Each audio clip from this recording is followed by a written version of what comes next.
Nous allons reprendre, si vous voulez bien reprendre place tranquillement. Et je vais faire venir nos intervenants sur scène pour la prochaine séquence.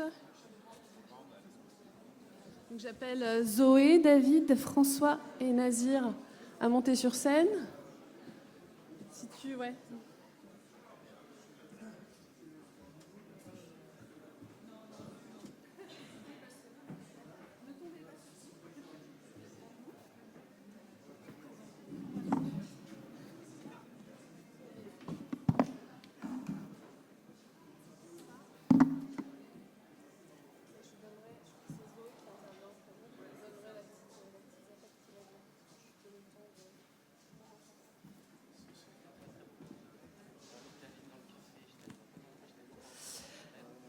Alors, comme annoncé tout à l'heure, nous commençons à faire une séquence justement sur les bonnes pratiques pour transformer le bâti.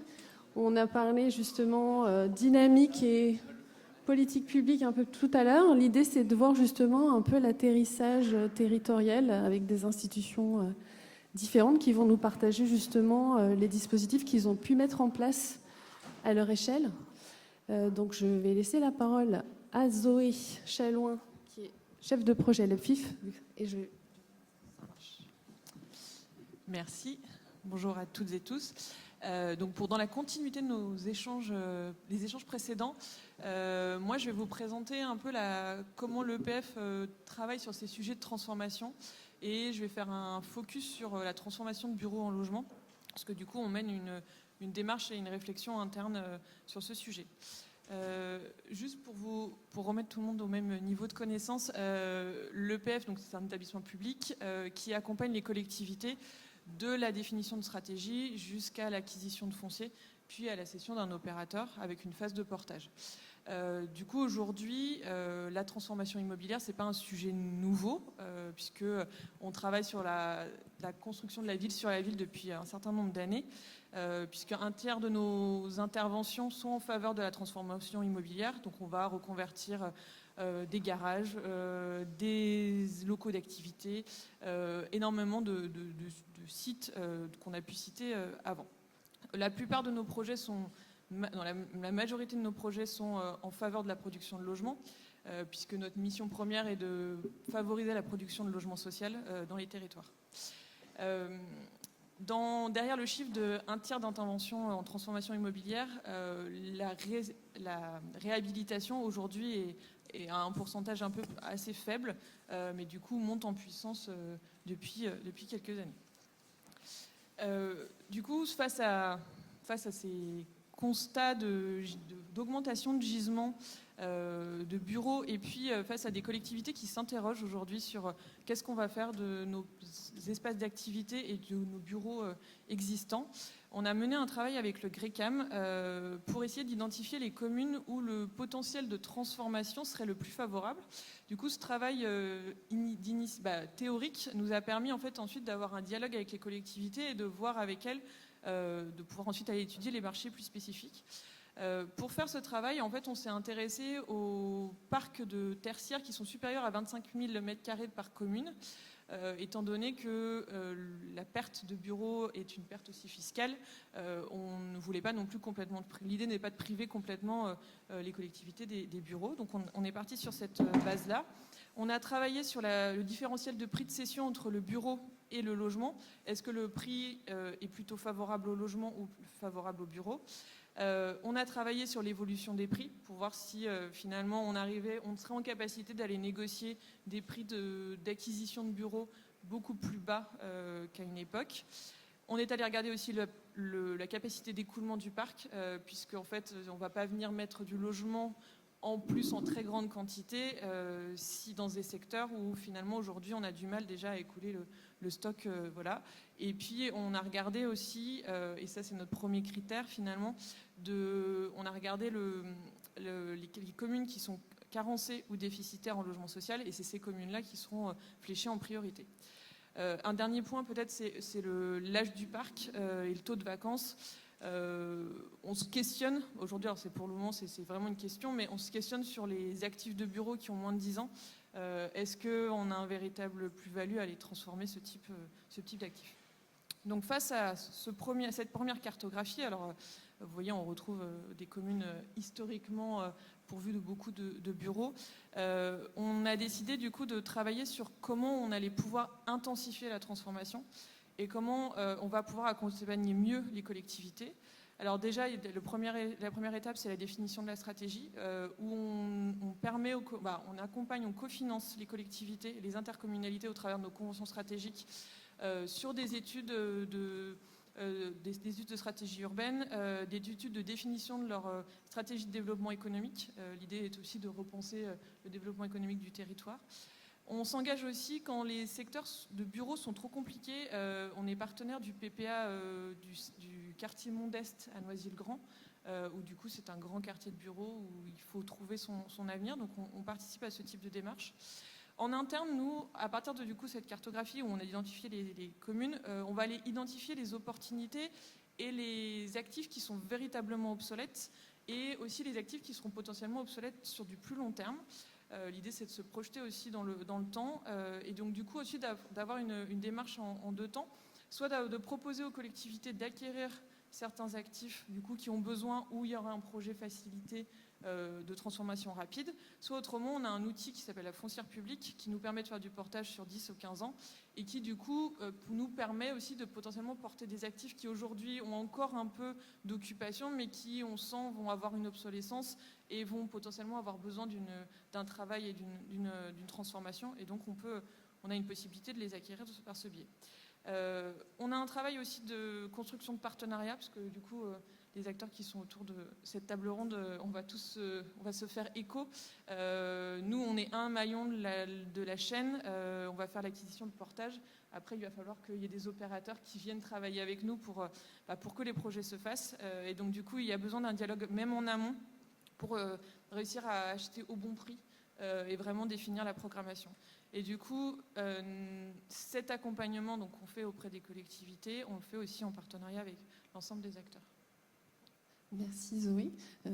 Vous pouvez passer le micro notamment à, je crois que c'est David qui va parler maintenant. David, vous êtes directeur technique chez Foncière de transformation immobilière, donc FTI, filiale du groupe Action Logement. Et justement, vous allez nous présenter un petit peu la position de la FTI sur ce sujet-là. Bonjour à tous.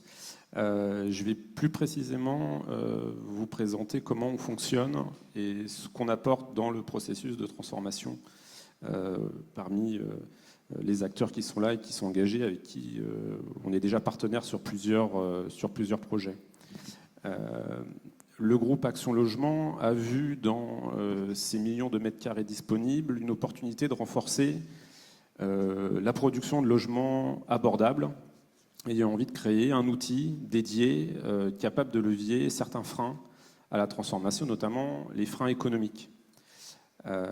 Parce que ce gisement permet de produire du logement pour les salariés au plus près des bassins d'emploi, de répondre aux enjeux du ZAN, de répondre aux impératifs de produire bas carbone, sobriété matérielle, sobriété foncière, et d'accompagner les collectivités face à la vacance et l'attractivité de leur territoire. La foncière de transformation immobilière, elle a tout juste 4 ans d'existence et c'est déjà un outil opérationnel et efficace. Aujourd'hui, notre portefeuille, c'est 62 opérations signées, promesses ou actes, représentant 5 800 logements, 500 millions d'investissements. Globalement, on va avoir 2/3 des opérations qui sont en transformation pure et 1/3 plutôt sur des friches industrielles où on va être sur de la déconstruction, reconstruction. 70% en Île-de-France, qui est le plus grand vivier, et 30% en région. C'est un outil qui concrétise et qui aide à réaliser les projets. 50% des opérations sont d'ores et déjà en chantier ou livrées. 1/4 ont un permis en cours d'instruction ou en cours de purge et seront lancés en 2025. La feuille de route pour Action Logement concernant la FTI, c'est de poursuivre le rythme qui était celui de 2024 et 2023, à savoir développer 1200 logements et en mettre en production 1100 en chantier. Donc on intervient sur toute la France, principalement en Île-de-France, mais dans toutes les métropoles, toutes les zones tendues. Et on travaille avec tous les bailleurs, pas uniquement les bailleurs du groupe Action Logement. Alors, quel est l'outil, le fonctionnement qui permet de faire levier? La foncière de transformation immobilière, la FTI, va acquérir le bien, avec ou sans condition suspensive de permis. Si elle l'achète sans condition, on va porter l'actif pendant environ 2 ans. L'opérateur bailleur social, prenons le cas simple, va faire les études. Nous ne sommes pas maître d'ouvrage, nous sommes une foncière d'investissement et de portage long terme. Le bailleur va faire les études, déposer le permis, et une fois le permis obtenu, nous allons signer un bail à construction avec le bailleur. Le bail à construction, c'est un bail amphithéotique avec la réalisation de l'ouvrage inclus, sur une durée d'environ 50 ans. Ça transfère les droits réels du propriétaire au bailleur. Donc le bailleur peut construire, entretenir, exploiter, percevoir ses loyers sur les 50 ans. Sur la partie libre, parce qu'on est capable de faire de la mixité programmatique pour accompagner aussi les collectivités, dans ces cas-là, on revend la charge foncière, les droits à construire, et chacun fait son métier. Le promoteur immobilier fait son métier d'accession libre, l'investisseur fait son métier économique. Plus d'écran. Où se fait le levier? Pour le bailleur social, on va neutraliser la charge foncière de l'acquisition de l'actif immobilier à l'entrée. Il va équilibrer son bilan sur la base de coûts travaux et de l'ensemble de ses frais, et sur 50 ans, dégager une marge d'opération. Et c'est sur son bilan, sur son équilibre, où on va aller déterminer une redevance pour la FTI au titre du bail qui va couvrir qu'une partie seulement de notre acquisition au départ. Pas plus de 50% environ, et étalé sur 50 ans. Donc ça, c'est ça qui permet de donner de l'oxygène au bailleur social pour équilibrer un coût de transformation. Pour nous, c'est la revalorisation et la création de valeur à 50 ans. On va redevenir pleinement propriétaire d'un actif construit, entretenu, en bon état d'usage. Alors notre cible, elle va être évidemment des actifs plutôt vacants, majoritairement vacants, qui ont capacité à muter. C'est-à-dire, on va se positionner sur des actifs dans un PLU qui permet la mutation en logement ou qui sont déjà inscrits dans un calendrier de mutation. On n'est pas là pour faire, on n'a pas capacité à faire du portage foncier long terme dans lequel la collectivité commence à réfléchir au devenir de ce parc vacant. Donc c'est pour ça que quand on arrive sur des collectivités qui sont accompagnées, qui ont les outils SPL, qui ont déjà réfléchi, on est capable, nous, de déclencher la réalisation de l'ouvrage. Je terminerai avec deux éléments de réflexion. Pour nous, les enjeux, nous avons capacité à acheter sans condition suspensive, donc à risque, c'est d'être capable d'articuler assez rapidement un projet, une programmation qui permettent de répondre aux besoins et aux attentes de la collectivité, qui permet de répondre aux enjeux et aux objectifs d'Action Logement, donc d'avoir une part de logement abordable, social intermédiaire importante, de répondre à un objectif de performance environnementale, je pense qu'on pourra y revenir dans nos échanges, et je dirais d'avoir un objet existant, adapté et sur lequel on sait intervenir de manière raisonnée et raisonnable. On ne fait pas n'importe quoi avec un actif économique. Si on veut maîtriser les coûts, il faut trouver le bon niveau d'intervention sur l'actif économique. Sinon, on explose les coûts de construction et on met en péril le fait d'aller jusqu'au bout du process. Et pour nous, investisseurs, dès le début, on a besoin aussi de vérifier les risques inhérents à la transformation du type quelques diagnostics quand même en amont qui permettent de vérifier qu'on va pouvoir aller jusqu'au bout. Je vous remercie. Merci beaucoup, David. Nous allons suivre avec la prochaine intervention de François Bourvic, mais je crois qu'on a avancé un peu vite, non? Non, c'est d'accord. Je crois que vous pouvez encore avancer. D'accord. Donc avancez un petit peu, comme ça arrivera sur la partie de François. Bonjour à tous. Général Marne-au-Bois SPL. Merci, et merci à tous d'être venus nous écouter. Alors, un petit retour d'expérience et surtout 3 points que je voulais aborder et pouvoir échanger avec vous ce matin sur cet enjeu absolument essentiel pour nous de la reconversion des actifs tertiaires en autre chose et notamment en logement. Ces 3 points, c'est la volonté politique sur laquelle nous, en tout cas aménageurs publics, on ne sait pas avancer. Deuxième chose, c'est comment massifier vraiment ces expériences sur cet enjeu-là. Et le troisième, l'intérêt, alors à l'échelle urbaine, je pense qu'après on arrivera à l'échelle du bâtiment, mais à l'échelle urbaine, voilà, quel intérêt de ces expériences de transformation de bureaux logement. Alors très rapidement, 2-3 mots sur ce qu'est la SPL Marne-aux-Bois. On intervient à l'est, j'espère que c'est visible en haut, à l'est de Paris, à l'est du bois de Vincennes, donc sur les 13 communes qui sont le PT, le territoire Paris-Est, Marne-et-Bois, et singulièrement dans les villes de Fontenay, Nogent, Brie et Champigny. Je parlerai plus de la ville de Fontenay sur l'exemple parce que c'est là où nous avons le plus grand parc tertiaire à transformer. On a 4 métiers, ça c'est pour le petit rappel également, aménageurs, constructeurs, acteurs de la mobilité et micro-foncières de revitalisation commerciale. Tout ça essayant d'être cohérent et que chaque métier nourrisse l'autre. Nous sommes également entreprise à mission avec une raison d'être sur laquelle je passe très rapidement. L'exemple à partir duquel j'aimerais partir ce matin, c'est celui de Val-de-Fontenay, puisque comme vous le voyez sur l'image, c'est un périmètre très large autour des 2 RER, RER A, RER E, avec l'arrivée de la ligne 15 du Grand Paris. On est très proche du grand ensemble de Fontenay-sous-Bois à Val-de-Fontenay. On est très proche d'un tissu plus hétéroclite de la banlieue parisienne avec des PMI, des PME, de la logistique, des petites meulières, des petits collectifs.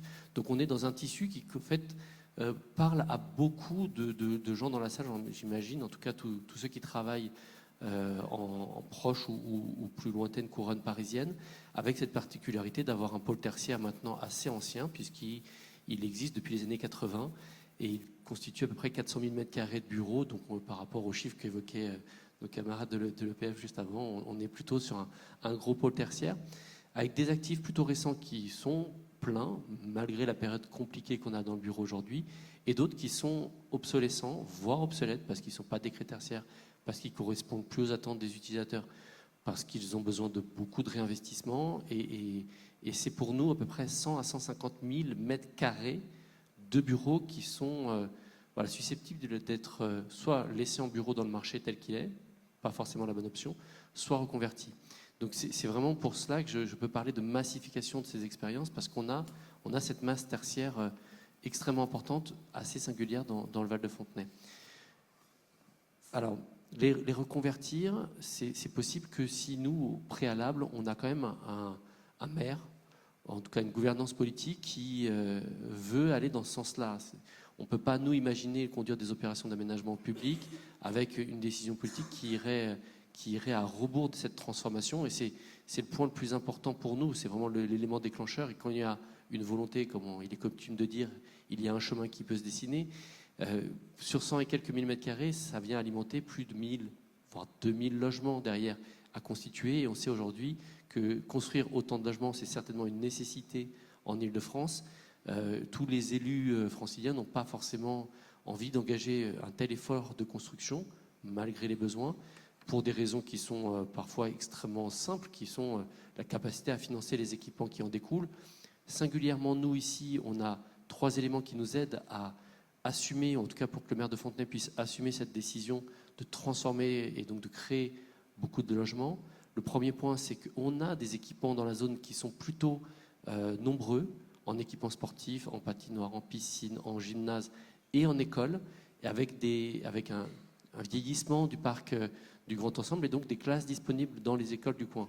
Je mets l'accent là-dessus parce qu'il ne faut parfois pas croire que les élus ne veulent pas construire juste parce qu'ils n'ont pas envie de construire, mais s'il faut payer une école et qu'on n'a pas l'argent pour la payer, juste on ne construit pas. Donc nous, on a la chance d'avoir quelques écoles avec des places disponibles qui nous permettent d'assumer cette programmation. La deuxième chose, c'est une décision politique qui a compris, et on a pris le temps de beaucoup en échanger, l'impact de la non-démolition sur le bilan carbone de l'opération à l'échelle des 15 prochaines années. Pour être compatible avec les accords de Paris, il faut qu'on diminue de 45% nos émissions de gaz à effet de serre sur les 10 ans de production de l'opération. Moins 45% de production à 2035. C'est absolument considérable. Il y a des choses sur lesquelles nous, on aura assez peu d'impact. L'alimentation, les consommations, parce que ça a trait à d'autres comportements des usagers. En revanche, la construction, l'énergie, c'est les points sur lesquels les aménageurs, nous, on peut réellement intervenir. Ne pas démolir le bâtiment, ces structures en béton, essayer de les conserver, c'est la moitié de l'effort qu'il faut faire. Donc pour nous, c'était extrêmement important que nos élus, et notamment notre maire, puissent dire, voilà, je veux conserver, en tout cas je veux travailler systématiquement à rendre possible la conservation. Et c'est ce qui nous a permis ensuite de travailler le PLU, comme vous le disiez, qui nous permet aujourd'hui de privilégier la reconversion, de travailler une programmation adéquate, etc., pour avoir demain une ville qui puisse ressembler à ça. 2 exemples pour terminer, puis après je vais en arrêter là, mais des exemples qui me semblent pertinents pour mettre en valeur 2 points. Le premier point, c'est vraiment cette envie, ce besoin ou cette possibilité de produire des volumes nécessaires pour vraiment aller au bout de cette expérience qui n'est pas forcément simple techniquement, de la transformation de bureaux à logement. Et là, j'ai détouré en rouge un quartier des années 80, début 90, qu'on appelle quartier Salingros, qui était totalement plein il y a pas loin de 3 ans, plein de salariés, hein, puisqu'il y avait des bureaux de la RATP, des bureaux de Malakoff Humanis, voilà, il y avait des salariés partout. Tous ces utilisateurs sont restés dans Val-de-Fontaine, mais sont allés dans des bureaux neufs. Aujourd'hui, on a là pas loin de 50 000 m² à reconvertir. Pour y arriver, le premier point, c'est quand même les partenariats. J'insiste sur ce sujet parce que nous, aménageurs seuls, on ne pourrait pas faire grand-chose. Et un partenariat, alors c'est assez drôle la composition de cette table ronde parce que rien que sur ce carrier rouge, j'ai des expériences avec le PF d'un côté, des expériences avec la FTI de l'autre côté. Alors I3F n'est pas sur ce carré, mais il est sur le carré d'en face. Donc on est, voilà, c'est pour nous vraiment une chaîne de production avec des partenaires moteurs pour trouver systématiquement les solutions techniques, comment perdre le moins de mètres carrés dans les plateaux, financières, comment réduire le poids du foncier, et les actifs ont un coût réel dans ce secteur-là. Il y a d'autres acteurs dans la salle que je me permets de citer parce que je les ai croisés en rentrant, notamment la Banque des Territoires qui nous a accompagnés sur d'autres dispositifs de démonstrateurs de la vie durable. S'il n'y a pas vraiment cette convergence d'acteurs extrêmement volontaristes, on est à peu près sûr de ne pas réussir la transformation à l'échelle de, là ce petit carré c'est 50 000, mais c'est 100 000 m² à terme que nous visons en reconversion. Deuxième exemple, très rapidement, c'est ce petit bâtiment d'Oscar Niemeyer qui est tout au nord, et là c'est un projet que nous partageons avec I3F. Je le montre parce que ce bâtiment, on l'aime beaucoup parce qu'il a été dessiné par Oscar Niemeyer et qu'on en est fier. Il a un frère jumeau juste derrière. L'intérêt pour nous aussi dans ces expériences de reconversion de bureaux à logement, et je m'en arrêterai là, c'est aussi l'intérêt de produire une forme de ville qui ne soit pas standardisée, qui sorte un peu de nos habitudes de plans masse, de plans de bâtiments, de plans d'étages courants, et ça nous amène à aller vers une ville, en tout cas que nous appelons de nos voeux, qui est plus mixte dans son usage, mais qui est aussi plus mixte et moins standardisée dans sa forme, et pouvoir jouer avec jouer avec beaucoup de respect, mais néanmoins venir réinterpréter des écritures de bureaux d'Oscar Niemeyer pour aller vers des écritures de logement d'Oscar Niemeyer, et surtout permettre une seconde vie à un bâtiment pareil, l'inscrire dans un parc, etc. Ça fait une ville qui sort un peu des standards, et c'est aussi une des vertus de la reconversion de bureaux à logement. Et je crois que c'était ma dernière slide, des images du projet, et je m'arrête là. Merci François. Je vais passer la parole à Nazir Safia, directeur développement chez justement l'immobilière 3F, et puis on enchaînera un petit peu avec quelques questions. Merci. Alors, il y a beaucoup de choses qui ont déjà été dites. Je voulais déjà donc vous présenter en tout cas le track record d'Immobilière 3F en matière de transformation de bureaux en logement. Donc, on a pour vocation, nous, de proposer des solutions de logement à des salariés. Jacques Baudrier l'a dit, l'un des premiers freins aujourd'hui à l'emploi, c'est l'absence de solutions de logement pour les salariés. Donc voilà, nous, on est vraiment, en fait, David l'a également rappelé, on est là pour favoriser ce lien emploi-logement et proposer des solutions de logement à des ménages modestes, des salariés modestes, proches des secteurs d'emploi, proches des transports. On a commencé à s'intéresser au sujet de la transformation de bureaux en logement en 2013, donc c'est assez ancien, avec une première opération à Charenton. qu'on a vu comme l'opportunité finalement d'avoir accès à du foncier, en fait, qui n'est pas du foncier en réalité, mais qui est un immeuble bâti de bureaux, pouvoir produire du logement à partir de cet immeuble, en étant finalement peu mis en concurrence, puisque les promoteurs immobiliers à l'époque s'y intéressaient assez peu. C'est toujours le cas, on est assez peu dans un secteur concurrentiel. On a depuis réalisé pas mal d'opérations dans le nord et l'est de l'Île-de-France. Et finalement, depuis 2020, ce phénomène s'est accéléré, puisque vous voyez que les volumes en chantier et livrés sont assez modestes par rapport à ce qui est en montage et en prospect finalement embarqué ces 5 dernières années depuis la crise sanitaire. Et on voit aussi qu'on s'est assez largement intéressé au reste de l'Île-de-France, puisqu'on est allé assez largement dans le sud, on commence à aller dans l'ouest également, avec malgré tout des capacités financières qui sont assez limitées, puisqu'on propose, je l'ai rappelé, du logement abordable, du logement social et du logement intermédiaire. Parmi ces opérations, on a des immeubles de bureaux évidemment, mais on a également des anciens garages automobiles, des établissements hospitaliers, des anciens EHPAD, donc toute une typologie d'actifs qu'on va transformer et à partir desquels on va créer du logement. Alors, on a assez peu parlé des habitants, en fait, jusqu'à maintenant dans la matinée. Je voudrais pas qu'on oublie finalement la finalité de ce pourquoi on transforme des bâtiments de bureaux en logements. En fait, c'est pour accueillir des familles dans des secteurs qui sont propices finalement à la vie, dans des environnements où on va être proche des transports en commun, proche des équipements, proche des commerces, où on peut projeter finalement des habitants et les projeter dans des conditions d'habitabilité qui sont, François l'a précisé, assez atypiques.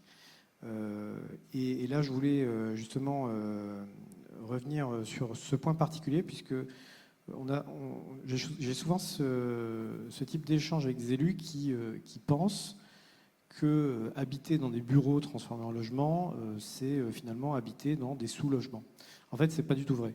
Dans les exemples qu'on a eu l'occasion de travailler, des opérations qu'on a eu l'occasion de livrer, donc vous avez sous les yeux le plan d'un immeuble qu'on a transformé à Pantin. C'est l'agence Croix-Marie-Bourdon là, que je salue, qui est dans la salle d'ailleurs, qui a fait un travail remarquable justement, puisque on a ici finalement 80% des logements d'étage qui sont bi-orientés. La morphologie du bâti ne permet pas d'avoir des logements des logements traversants, mais malgré tout, 80% de logements bi-orientés à Pantin, à 5 minutes du métro, c'est quand même assez exceptionnel comme qualité d'habitat. On a des hauteurs sous plafond qui sont extrêmement importantes, puisque les normes de bureaux ne sont pas celles de l'habitation. Et là aussi, on est dans du logement relativement atypique, puisque on a généralement 2,70, 2,80 de hauteur sous plafond. On a des logements qui sont extrêmement lumineux, puisque là aussi, les normes d'éclairement de bureaux ne sont pas celles de l'habitation traditionnelle. Donc on a là, dans le cas de Pantin, ces énormes bandeaux lumineux en séjour qui sont absolument fabuleux. Et enfin, dernier point, mais là ça participe finalement de donner une domesticité différente, en tout cas aux bâtiments de bureaux qu'on va transformer en habitation. On a un travail sur les façades, un travail sur les prolongements extérieurs, et là aussi, pas parce qu'on passe de bureau à logement qu'on va s'abstenir de proposer des prolongements extérieurs pour les ménages qui vont y vivre. Et je finirai avec justement voilà, quelques images de référence d'opérations livrées. Donc à Pantin, c'est l'opération des milieux Croix-Marie-Bourdon.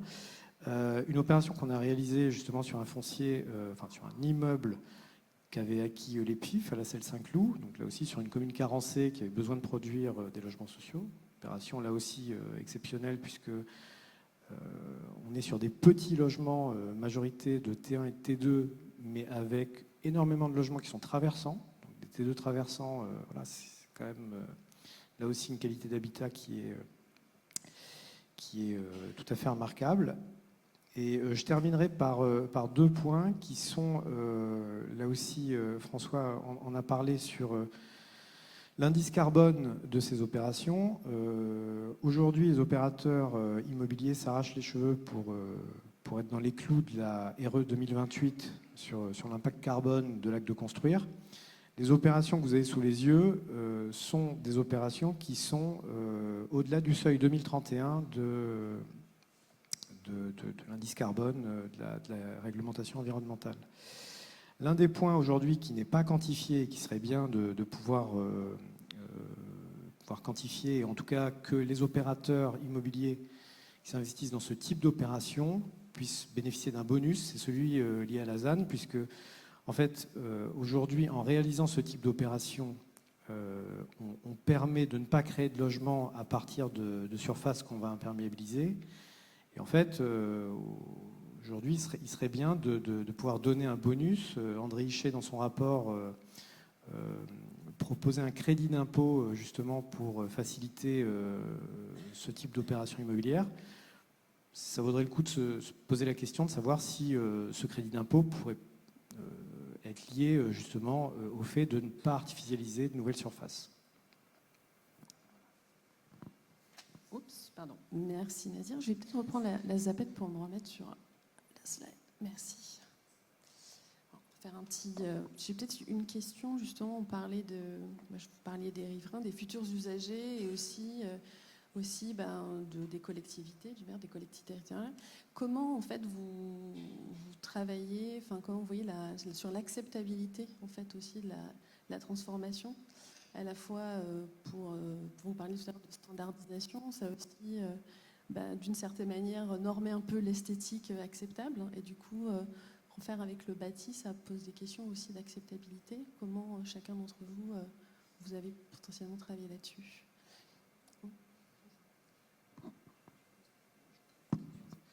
Alors moi j'ai peut-être une anecdote que je peux partager. On parlait de l'opération de Pantin tout à l'heure. On a eu 3 ans de travail de conviction auprès du maire pour pouvoir obtenir son accord et nous autoriser à procéder à cette transformation qui nécessitait un changement de PLU, donc qui était en plus complètement à sa main. Depuis, ce qu'on a appris, c'est qu'il souhaitait qu'on en fasse davantage. Donc il a été convaincu finalement par l'exemple qu'on a pu réaliser. Et on procède, nous, énormément à des visites d'élus, des visites de partenaires, auprès d'opérations qu'on a pu réaliser, puisque la preuve par l'exemple, je pense que c'est vraiment un élément fondamental, pouvoir voir et pouvoir se projeter.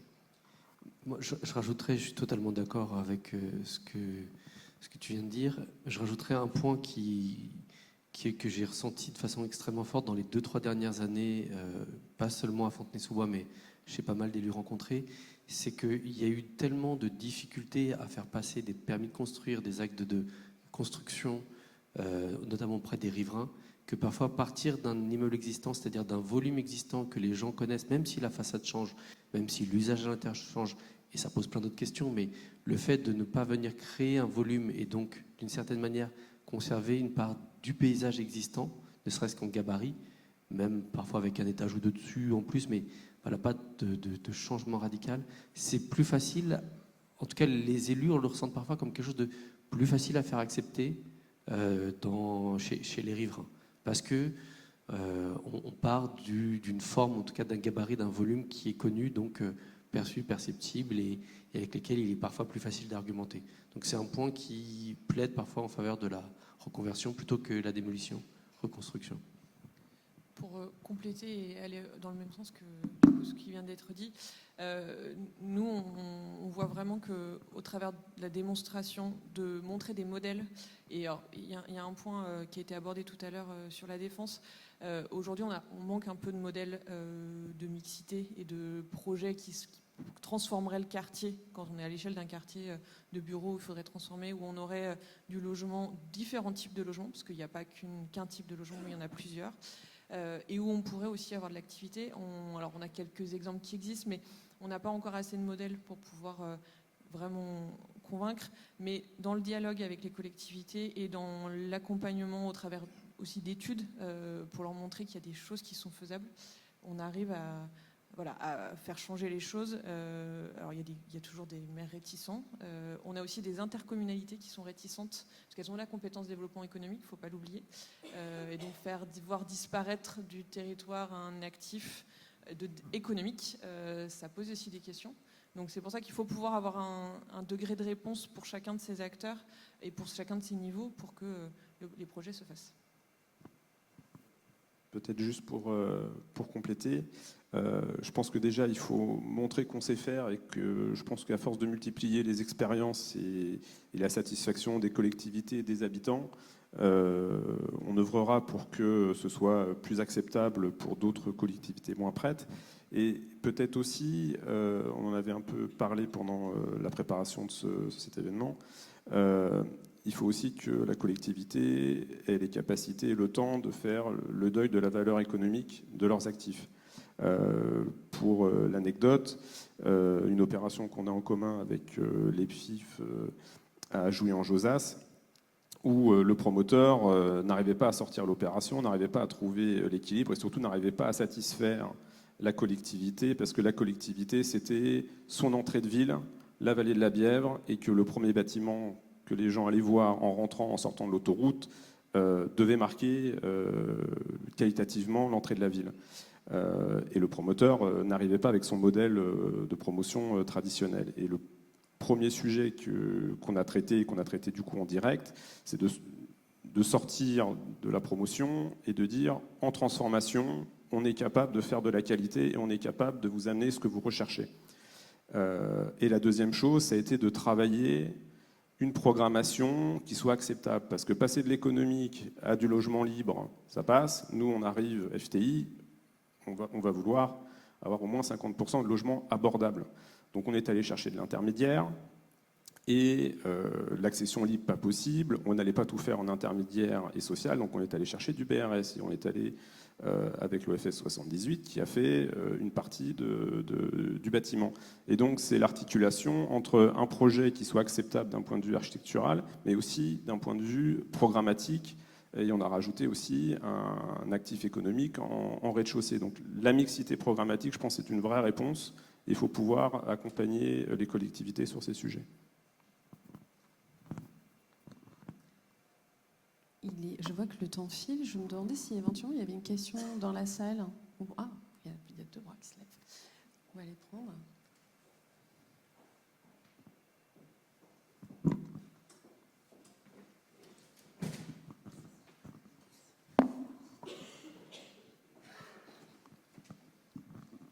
Bonjour. Je voulais vous demander, au regard des nombreuses réglementations... Ah oui, je suis Madame Tillard, Anne. Au regard de la réglementation qui augmente de plus en plus, thermique, handicapé, etc. Et donc, il faut mettre aux normes les bâtiments. Donc là en l'occurrence, les bureaux. Est-ce que le coût des travaux de réhabilitation est le même que celui d'une reconstruction, voilà. Et alors, il y a ça. Il y a autre chose, c'est aussi... Alors, bon, je m'adresse à Monsieur Bourvic. Donc, vous avez parlé du quartier Salengro à Fontenay-sous-Bois. Est-ce qu'il y aura uniquement des logements ou il y aura aussi des activités au rez-de-chaussée? Parce que je ne sais pas si vous en avez parlé. Est-ce qu'il y aura une mixité, justement, dans ces quartiers-là? Alors, je vais répondre sur le coût travaux. Je l'ai évoqué un peu rapidement lors de ma présentation, mais aujourd'hui, notre conviction, et ce qu'on voit quand même dans les résultats, c'est que lorsque vous avez un bâtiment qui existe, qui a ses fondations, qui a ses 2-3 niveaux d'infra réalisés, qui a son gros œuvre de réaliser, je mets l'amiante pour l'instant volontairement de côté, on doit être capable, si on a le beau niveau d'intervention avec le bon projet architectural, on doit être capable de produire au moins à l'équivalent du neuf. On a des opérations, on est moins cher que du neuf parce qu'on conserve toutes les circulations verticales, on conserve les matériaux de façade parce qu'ils sont là, parce qu'ils sont nobles, ils sont nettoyés. On peut sortir à moins de 1 800 € du mètre carré SDP. Ça ne pose pas de problème. Maintenant, il y a évidemment des actifs. Alors, je ne sais pas si on peut revenir, parce que je ne suis pas allé sur les opérations. Il y a forcément des actifs qui s'y prêtent moins, parce que plus épais, parce que les circulations verticales ne sont pas au bon endroit.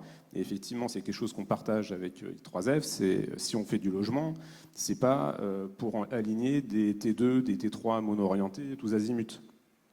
Donc des fois, le bâtiment s'y prêtait pas mal sur ce qu'a montré Nazir, mais des fois, oui, il faut rajouter une circulation verticale. Il faut vite s'assurer que techniquement, c'est pas le gouffre financier parce que le plancher n'est pas le bon. Bon, donc ça, c'est sur la partie, on va dire, coût travaux. Oui, il y a des actifs qui vont coûter plus cher parce que c'est volontariste, parce qu'ils sont moins adaptés et on va être plus invasif. Et d'autres sur lesquels ça va se passer très bien et on sera dans les prix, évidemment, du neuf. L'amiante, effectivement, un sujet, mais je pense qu'il faut le prendre comme un sujet pollution, comme vous avez un problème de pollution de sol en ZAC, en OAP ou dans une friche industrielle. C'est un coût à part, et effectivement, des fois, on arrive à se faire aider de fonds spécifiques, et pas toujours. Donc c'est un surcoût, l'amiante est un surcoût sur ce sujet. Peut-être sur l'économie, je vous laisse intervenir, mais nous, on peut intégrer dans nos programmes, y compris dans les baux à construction portés par le bailleur, et garantir une mixité programmatique. Alors, juste un mot sur et puis après je répondrai à la question spécifique de la mixité dans les îlots transformés, et notamment l'exemple de ce doigt de Fontenay. Nous, c'est clair que ce qu'on veut viser, c'est au moins construction en travaux qui soient comparables entre la réhabilitation et construction neuve. Aujourd'hui, sur les actifs sur lesquels on travaille à l'EFNA, on n'y est pas encore. Alors, est-ce que c'est lié à des spécificités des bâtiments, est-ce que c'est lié à une maturité de process d'intervention qui n'est pas encore calée? Est-ce que, voilà, on a pour le moment des coûts de travaux qui sont plus chers que du neuf, mais l'objectif c'est qu'effectivement, à travers notamment la multiplication des exemples et des manières d'intervenir qui sont plus maîtrisées chez les entreprises aussi, on se retrouve avec des coûts de travaux qui viennent se rapprocher le plus possible d'ici la fin de la décennie à ceux du neuf, de manière à ce qu'il n'y ait plus cette discussion de l'opérateur de dire, c'est pas forcément le cas de Maya, mais ce qui arrive sinon parfois de dire, ah oui, ça va me coûter plus cher, donc j'y vais pas. Sur la mixité, c'est effectivement ce qu'on veut trouver à travers ces actifs tertiaires requantiques. Ceux de Saint-Lambron, notamment, ont des emprises de sol assez importantes dans lesquelles on prévoit effectivement de réaliser soit des équipements prix d'équipements petite enfance, en l'occurrence, des équipements sportifs par endroit, des commerces à des endroits, et sur des éléments de bâti plus particuliers. Alors, on travaille beaucoup à trouver les bonnes issues à ces questions-là, mais notamment on a des passerelles, on a des choses sur lesquelles le logement ne fonctionnera pas forcément très très bien. Et là, quelle diversité de programmes on peut imaginer, ce qui nous permettra d'aller vers une mixité plus importante sur le plan du système. L'image de la province là. Comment est-ce qu'on arrive dans des plaques qui étaient très monofonctionnels au bureau? Comment on pourra garder même de l'actif tertiaire ou tertiarisé le long de l'autoroute, être plus résidentialisé le long des rues, trouver un programme différent et original sur les passerelles, mettre de l'équipement plus traditionnel, petite enfance en sol, du commerce sur la. Voilà. Donc aller vers des îlots plus mixtes, voilà, ce qui nous semble possible vu la taille et l'épaisseur en l'occurrence de ces actifs. Bonjour, Caroline Galix, bureau d'études en qualité environnementale des bâtiments Galix QEB. En écoutant tous les interlocuteurs depuis le début de la matinée, je me demandais s'il y avait en projet un cahier des charges ou un référentiel justement pour identifier les bâtiments qui seraient plus facilement transformables de locaux d'activité et notamment bureaux à logement. Donc il y a déjà des pistes qui ont été évoquées sur l'épaisseur des bâtiments, la hauteur de dalle à dalle. Moi je pense aussi à tout ce qui est proportion de surface vitrée pour arriver à avoir des logements sans climatisation. Est-ce qu'il y a un projet comme ça qui est en cours et qui pourrait être commun à l'ensemble des acteurs ?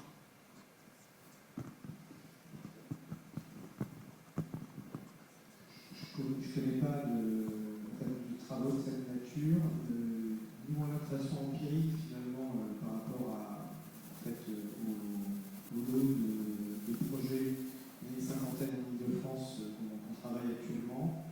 Il y a des morphologies très diverses dans ce qu'on a à l'étude.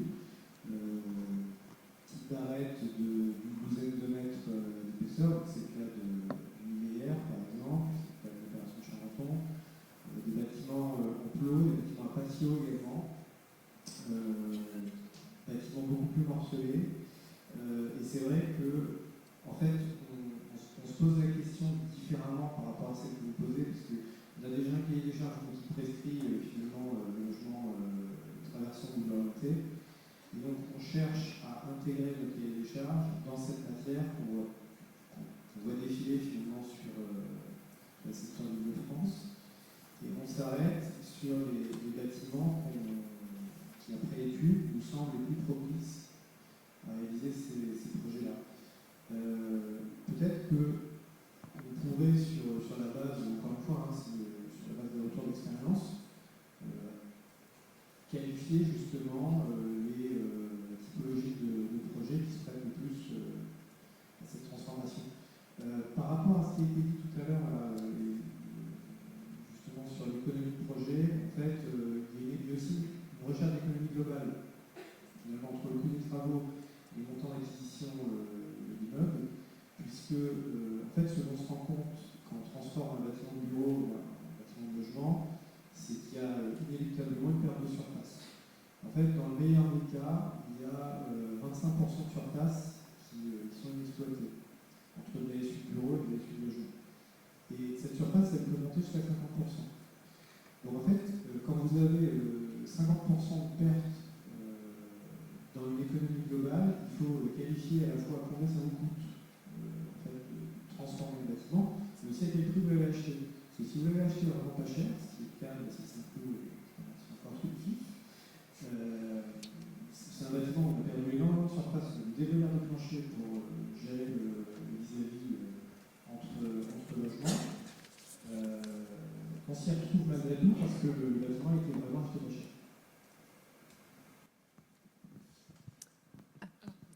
Juste un tout petit... En fait, du coup, Nazir nous disait que eux, ils avaient donc le cahier des charges qui ensuite regardait si les logements pouvaient le faire. Nous, on est un peu dans la démarche inverse et qui du coup rejoint ce que vous proposiez. Pour le moment, en fait, on réfléchit en interne puisqu'en fait, on est en train de faire notre projet partenarial d'investissement qui va nous permettre de définir quels sont nos axes de travail pour les prochaines années. Et parmi ça, on est en train de travailler sur comment nos chefs de projet, quand ils ont ces actifs devant les yeux, peuvent évaluer le potentiel de transformation et aussi évaluer potentiellement des surcoûts parce que nous, ça va aussi nous impacter sur le coût d'acquisition qu'on va faire puisque l'idée, c'est qu'on achète le moins cher possible, qu'on porte et qu'on essaie de réduire le coût à ce moment-là. Et puis, on a un levier de minoration foncière lorsqu'on fait du logement social, mais du coup, au bout de la chaîne, il faut qu'on réussisse à donner un foncier clé en main, entre guillemets, à l'opérateur qui soit le moins cher possible.